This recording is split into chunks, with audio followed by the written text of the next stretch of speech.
You are right. All right, thanks, Don. As Don said, my name is Brenden Ronna. I'm a current senior at the University of Utah, majoring in exercise sports science.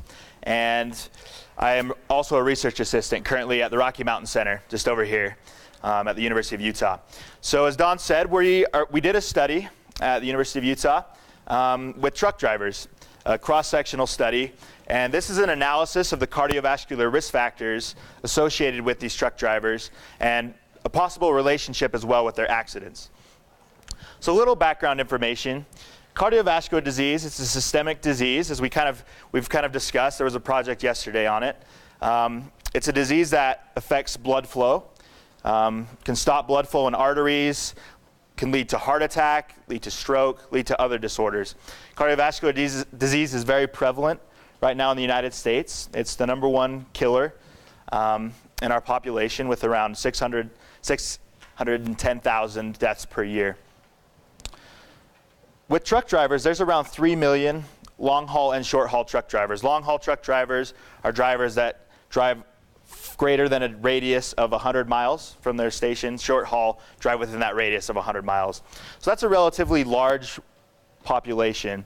And truck drivers are severely underserved as well.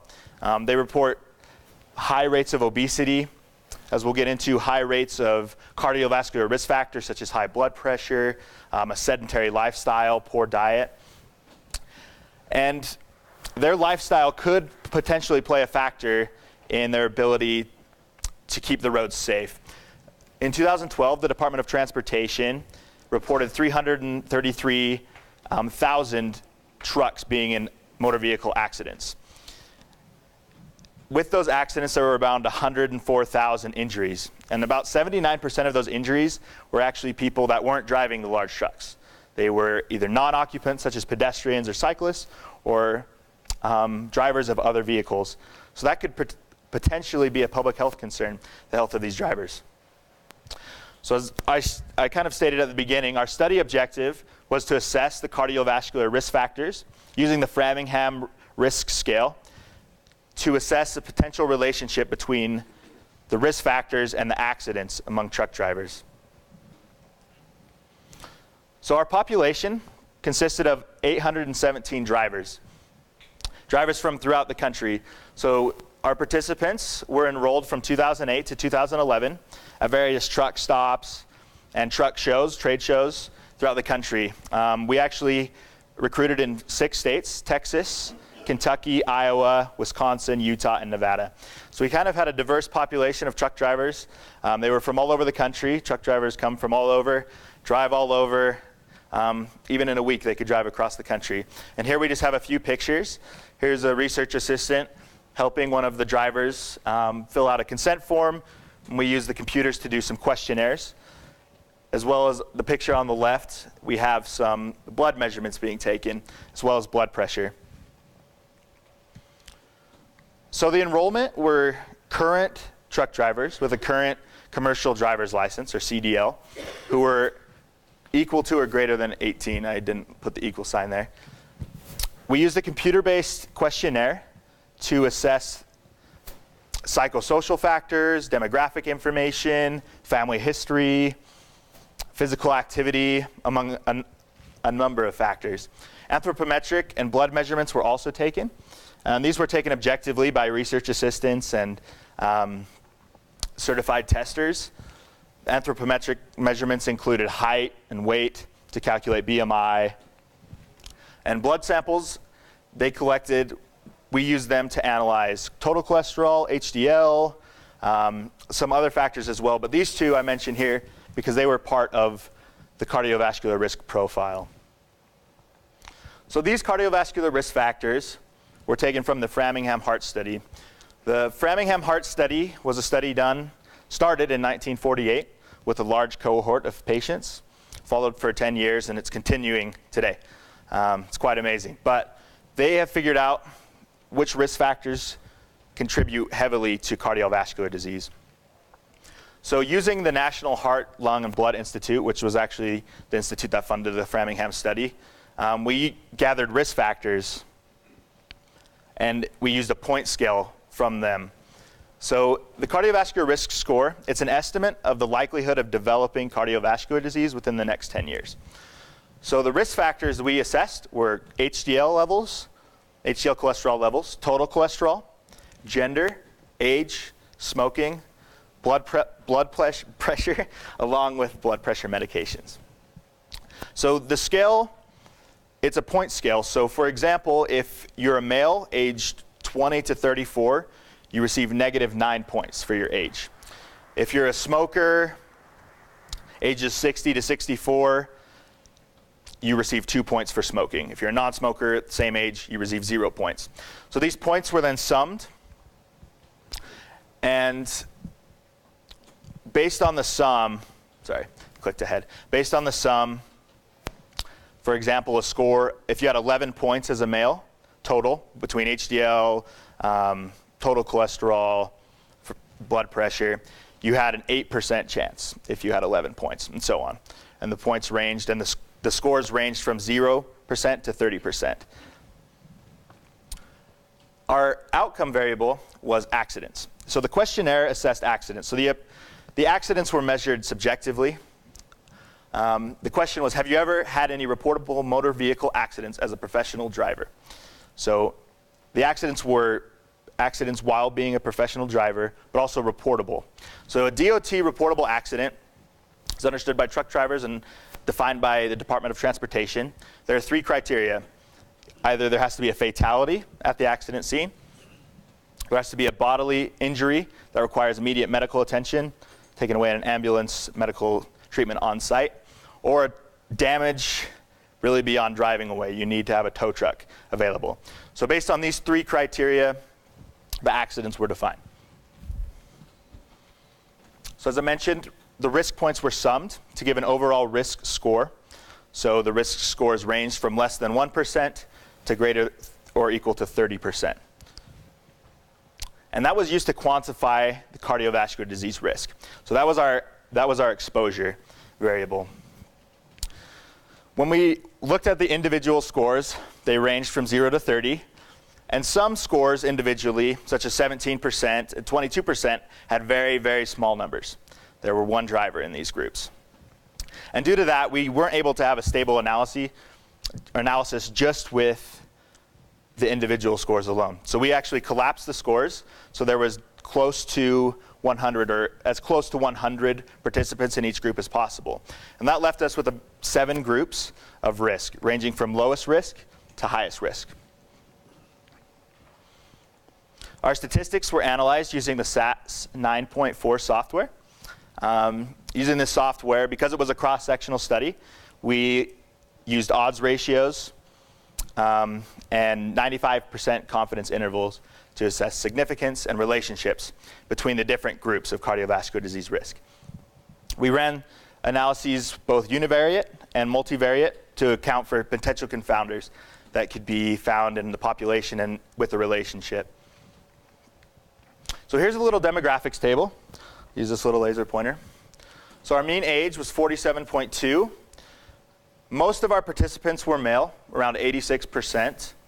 The little asterisk here, I failed to mention it on the slide anywhere, but I'll just talk about it. The asterisks, those variables were used to calculate the cardiovascular disease risk. About 38% of the population had been in a reportable truck accident while being a professional truck driver. And as you can see, the average BMI for our drivers was 32.9. That's in the obese range. So the mean BMI was in the obese range. And that's pretty typical of this population.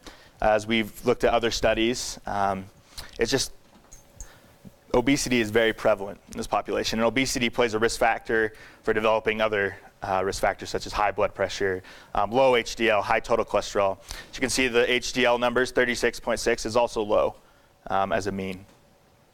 Their average 10-year risk, I want to point out, is 8.9% risk. So it's an 8.9% chance of developing cardiovascular disease in the next 10 years. And that was their mean. And their blood pressure here is 131.9. But most truck drivers, at least that I've met, are on some sort of medication. So here, getting into our results, this table shows the 7 groups. So we have 7 with the amount of participants in each group. The last 2 groups, the last group shows 68. That was just because we wanted to keep participants in the same risk category together, and that was the best way we could make a stable analysis. But it ranges here from lowest to highest risk. And down here, the highest 2 groups had significantly higher odds ratio for being in a reportable accident compared to the lowest risk group, which was the reference. So the lowest risk group, all of these participants had a less than 1% chance of developing cardiovascular disease in the next 10 years. And here, the second highest group actually showed the highest odds ratio and the most significant relationship. But that could be due to a number of factors, including the fact that the highest group only had 68 participants. If we had a little larger sample size, we might have been able to show a little higher significant relationship.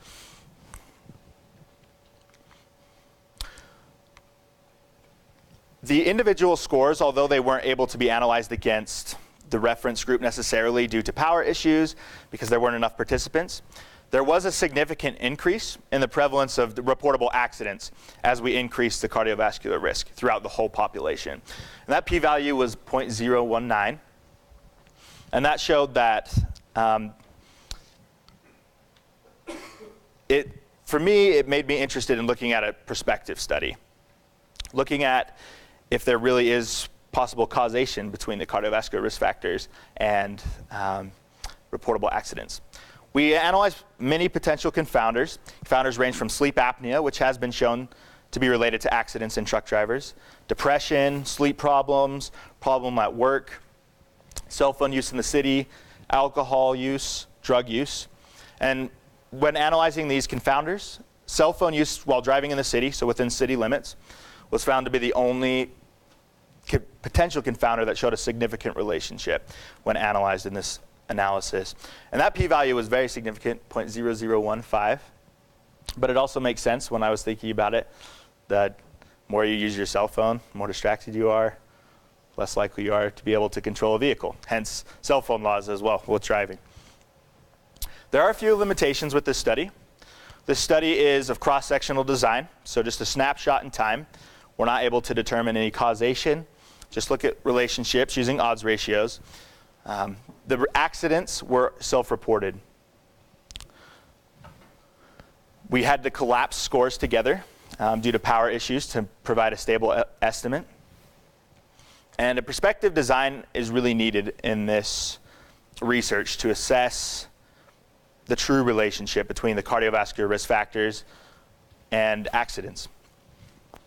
There were some strengths. There was a large sample size, and drivers were recruited from different parts of the country. As I mentioned, we were at 6 states where drivers were recruited, and that can play into generalizability with the truck driver population. And most of our CVD risk factors were assessed objectively, with the exception of smoking. Smoking was in the questionnaire, but blood pressure was assessed objectively, as well as cholesterol.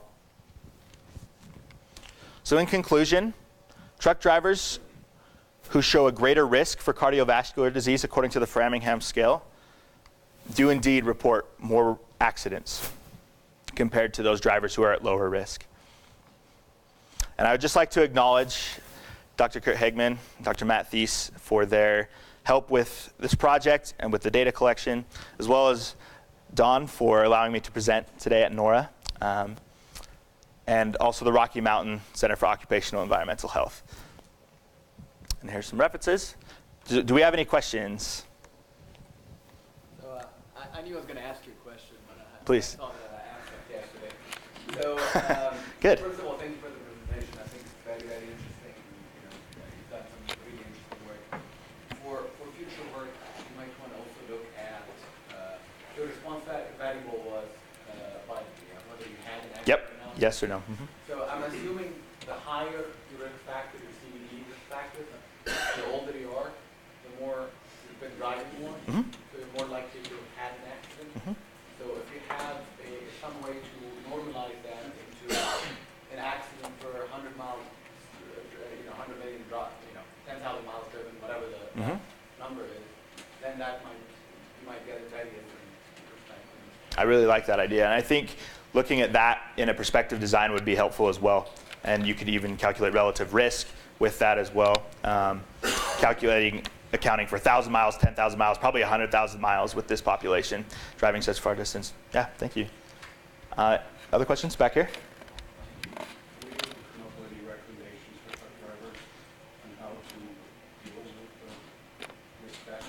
I'm glad you asked that question. So based on this data, we actually ran a pilot study. Pilot study was actually presented by one of the research assistants at this conference last year. The pilot study, it was a 13-participant intervention, dietary and physical activity intervention for 8 weeks, 12 weeks. I can't remember if it was 12 or 8. 12 weeks. That was last year, fuzzy memory. But 12-week intervention with a health coach every week reporting. And we plan to do a randomized control trial in the next year with the diet intervention, exercise intervention, to see if that actually does lower the risk factor and possibly lower the risk for accidents as well. In your results section, what test did you use to gauge your p-values? So we used a logistic regression analysis, and we used, yeah, that's what we used to get a p-value. So that answers the question. But what was the logistic regression number that you used to get the p-value? Do you remember off the top of your head? Which? The increasing prevalence of crash, increasing cardiovascular symptoms. So that was just the results table you're talking. Oh, I see what you mean. The slide where it talked about the increase in prevalence throughout the truck drivers. So we treated instead of treating them as categorically, we treated it as a continuous variable. So which one? We looked at it both ways. We looked at it both categorically and continuous by the actual scale. Okay.